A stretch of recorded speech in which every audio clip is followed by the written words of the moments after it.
today's video, maulan, ayan, walang katao-tao. At dito tayo ngayon sa palengke, nagtitinda ng manok. So ito guys, Santa Maria Market. Ang lawak, no? So, isipan kong mag-vlog. At ito, ayan, isang magandang tindera. At isa pa rin yan.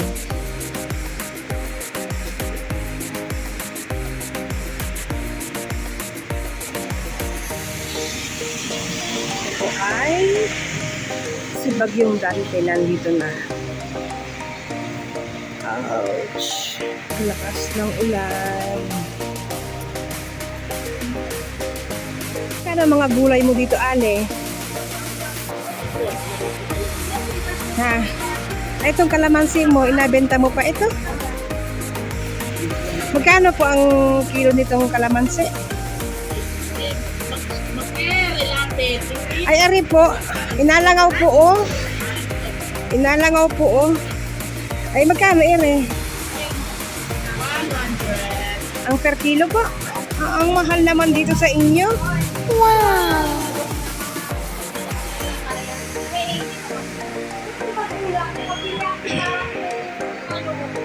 Ito po, ma'am. Magkano po ito, ma'am? 25. Ayan pong giyat-giyat na gulay.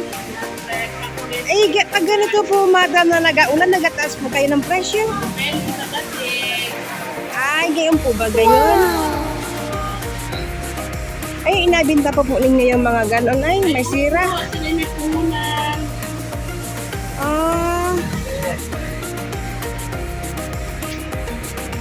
Wala pa rin tao dito sa palengke. Ayan, tinago na nila ang isda nila.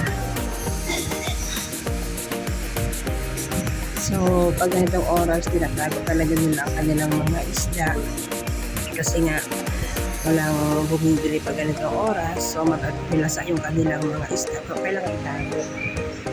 Ako, tag-ulan ngayon, ayan, at may bagyo, low pressure area. Dito sa amin, ayan, baharap dito sa likod ng palengke. Kita nyo po yan. Ayan.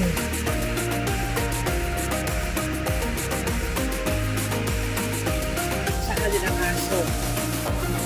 Ang palengke. Dito po ako ngayon nagtatrabaho. Ang ikinabubuhay po namin ngayon ay manok. Nagbibenta po ako ng manok. Ayan. Ito ang pwesto ko. Ayan po. So, ang manok po ngayon ay medyo may kamurahan dahil mura din po ang kuha namin. So, hindi naman po ako nagtataas ng presyo kahit na ganitong tag-ulan. So, nasa market pa rin po ang aking price. Wow, charot ha. So, yun lang guys for today's video. Umaulan, wala masyadong tao dito sa palengke. So, thanks for watching and please subscribe to my YouTube channel. Bye! Thanks for watching and likes and subscribes and comment lang po kayo.